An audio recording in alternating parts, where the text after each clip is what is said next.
বাঙালির 12 মাসে 13 পার্বণ। নববর্ষের আঙিনায় ঐতিহ্যবাহী হালখাতা ও রূপলী ইলিশের মেলবন্ধন।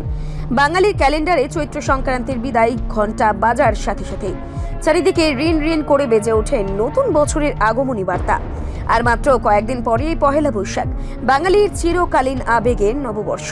এই উৎসবকে কেন্দ্র করে রাজ্যের প্রতিটি প্রান্তের হাটে বাজারে এখন উৎসবের সাজো সাজো রব। নতুন পোশাকের পাশাপাশি বাঙালি বৈশাখী প্রস্তুতির দুই প্রধান অনুষঙ্গ হল হালখাতা আর ইলিশ। আধুনিকতার ভিড়ে ধরন পাল্টালেও ঐতিহ্যের টানে এই দুই উপাদানের কদর আজও ম্লান হয়নি। শহরের অলিগলি থেকে গ্রামীণ বাজার সবখানেই এখন লাল মলাটের হালখাতা কেনার ধুম।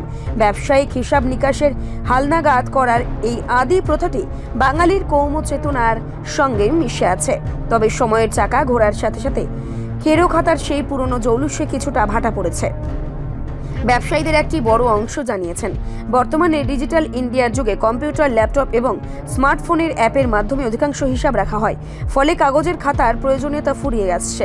তবুও প্রথা রক্ষার্থে কিছু পুরনো ব্যবসায়ী এখনও নতুন বছরের প্রথম দিনেই ধূপ দ্বীপ জ্বালিয়ে সিদ্ধিদাতা গণেশ ও মা লক্ষ্মীর আশীর্বাদ নিয়ে নতুন খাতা খোলেন। ক্রেতাদের মিষ্টিমুখ করিয়ে পুরনো বকেয়া মিটিয়ে নেওয়া এবং নতুন করে সুসম্পর্ক স্থাপনের এই রেওয়াজ বাঙালির নিজস্ব সৌজন্যবোধের বহিঃপ্রকাশ। উৎসবের আমেজ পূর্ণতা পায় জিভের স্বাদে। আর বৈশাখে ভুরি বোঝে ইলিশ থাকবে না, এমনটা ভাবাও বাঙালির পক্ষে দুঃসাধ্য। নববর্ষের বাজারের প্রাণভোমরা হয়ে উঠছে রূপলী ইলিশ। মৎস্য ব্যবসায়ীদের সূত্রে খবর, বৈশাখ উপলক্ষে বাজারে ইলিশের যোগান বাড়াতে বিশেষ উদ্যোগ নেওয়া হয়েছে। বাংলাদেশ থেকে আসা পদ্মার ইলিশ যেমন রয়েছে, তেমনি উড়িষ্যা ও স্থানীয় নদী থেকেও মাছের আমদানি হচ্ছে। চড়া দামের আশঙ্কা থাকলেও ক্রেতাদের কথা মাথায় রেখে বিক্রেতারা চেষ্টা করছেন দামকে সাধ্যের মধ্যে রাখতে।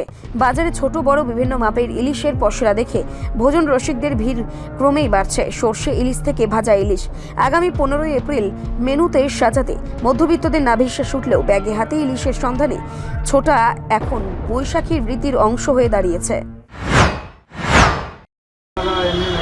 আর মাত্র 4 দিন বাকি, হালখাতা উঠাইছি। সেল আগের মতন নেই, অনেক কম সেল হয়। তো ডিজিটালের যুগ, সেই হিসাবে অ্যাকাউন্ট সব অনেক অনলাইন হয়, অ্যাকাউন্ট সফটওয়্যারে হয়, সেই হিসাবে খাতা রকম অনেক কম চলে। তো দেখি কীরকম সেল হয়।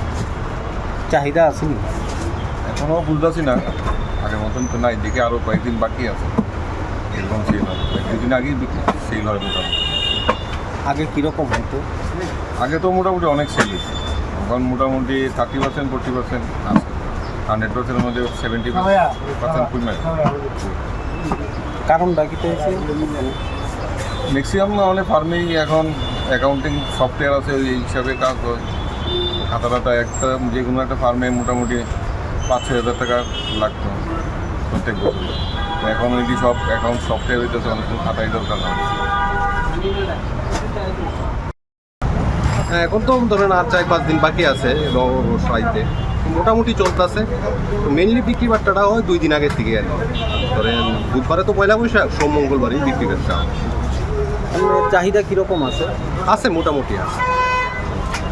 কীরকম দাম দাম গতবারের দামই আছে। দামটা এরকম বিশেষ কোনো হেরফের হয় না।